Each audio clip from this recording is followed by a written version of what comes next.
we're going to talk about clearing out your clutter, and obviously a lot of paper stuff and everything. So, okay, Kim. So William Morris, he was this wise man in England, said, you know, if it's not beautiful or useful, why keep it? That's what he said.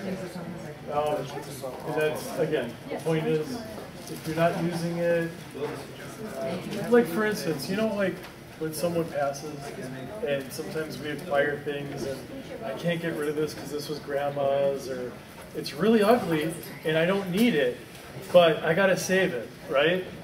You know, it's just things like that. You know, maybe take a picture of it and then think about how you can help somebody else, you know, pay it forward, help somebody. Well, here's a little trick. If you take like a paper towel roll or a toilet paper roll, just look. And instead of taking the whole project, I'm going to break it down into small sections. You know, just whatever's coming that you see in that hole, for instance, that's what you're going to work on for 20 minutes. Because this doesn't have to be arduous. It can be fun and positive. You know, in Wisconsin here, the weather changes, you know. Even in the wintertime, our basements get the moisture, especially when people don't have the dehumidifiers going. Well, it's winter, Brendan. Why do I need my dehumidifier? You need it all the time.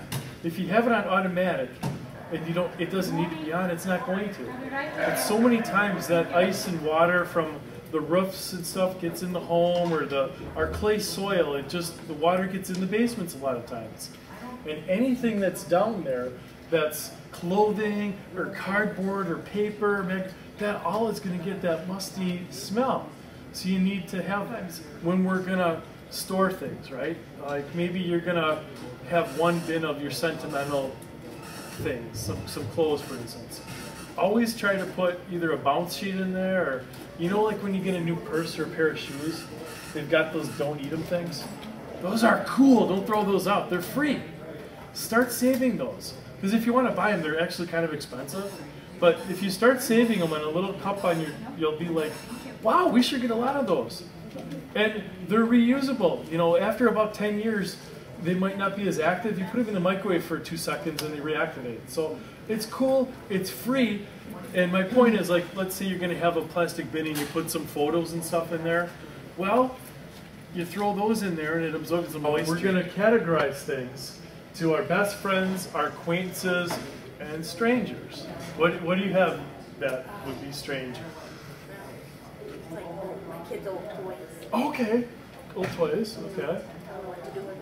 How about you? What do you think would be something stranger in your house that would be cluttered? Just kind of old furniture that's sitting down there that so is probably not antique, not worth anything, but just kind of sitting down there. Is it furniture that was yours, or someone that you're saving because this belonged to Aunt Gertrude? No, just something that you just hung on to in case we need it in the future. For the yeah. Okay. So just kind of today when you leave here, you're just going to go put it by the curb, right?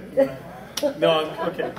Well, I know what you're saying. That's a stranger. So what would be an acquaintance?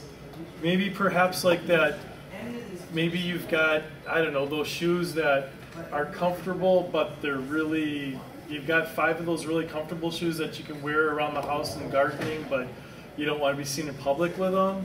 You know, maybe you could have just 2 instead of 5 pair. So that would be an acquaintance. And your best friend, what would be a best friend that you have? Well, let's see, you got a picture of your wife and kids. That's something you're gonna keep, right? That's a best friend.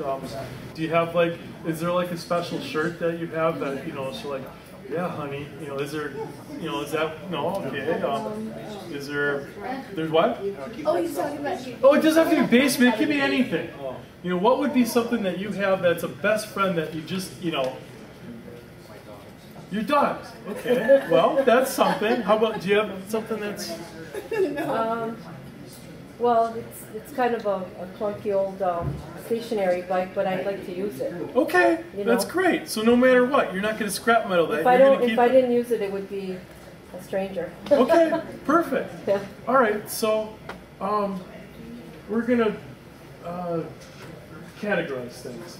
Anything in that stranger category, get rid of it right away. Because a lot of times we second guess ourselves. And it's like, oh, maybe I shouldn't get rid of that skirt because it might, you know, or whatever. Just once you decide to do it, do it. That's, you know, we're categorizing now.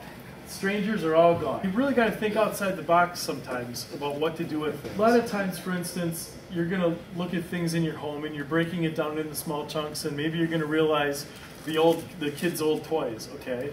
There might be a couple of them that I want to save for future endeavors or whatever. Save a few of the best ones, and then the other ones, figure out who can I help, who can benefit from this. Throw it out there to the universe. How can I help somebody else? The worst thing when we get into clutter is when people value their stuff more than their time. Time, we can never take it back. It's invaluable. It's priceless. You don't have to take care of the whole project in one day. That's where people get stuck.